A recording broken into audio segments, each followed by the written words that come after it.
Menarik sekali.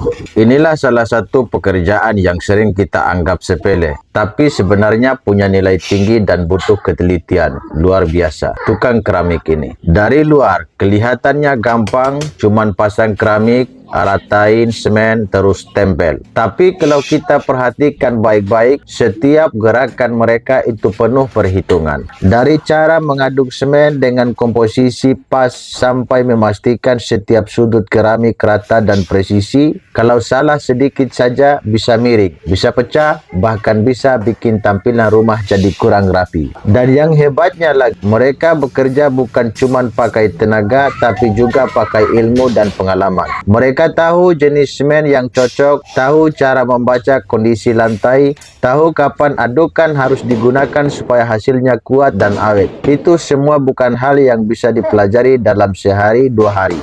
Butuh waktu, butuh pengalaman, dan tentu butuh ketulusan dalam pekerjaan. Saya salut banget sama tukang-tukang seperti ini. Mereka bekerja dalam diam, tapi hasilnya bisa dinikmatin bertahun-tahun oleh orang lain. Rumah jadi rapi, lantai jadi indah, dan setiap langkah kita di atasnya adalah hasil kerja tangan mereka. Kadang kita lupa menghargai profesi seperti ini. Padahal tanpa mereka, bangunan gak akan pernah berdiri sempurna. Setiap keramik yang menempel, setiap garis nat yang lurus, itu semua hasil ketelitian dan kesabaran. Luar biasa sekali. Lihat caranya, bekerja pelan tapi pasti, teliti tapi cepat. Setiap gesekan roskam, setiap pukulan ringan di permukaan keramik, semuanya punya maksud. Itu bukan sekedar kerja fisik, tapi juga seni menyusun keindahan dari bahan yang keras menjadi permukaan yang halus dan nyaman dipandang. Buat saya, ini lebih dari sekedar pekerjaan.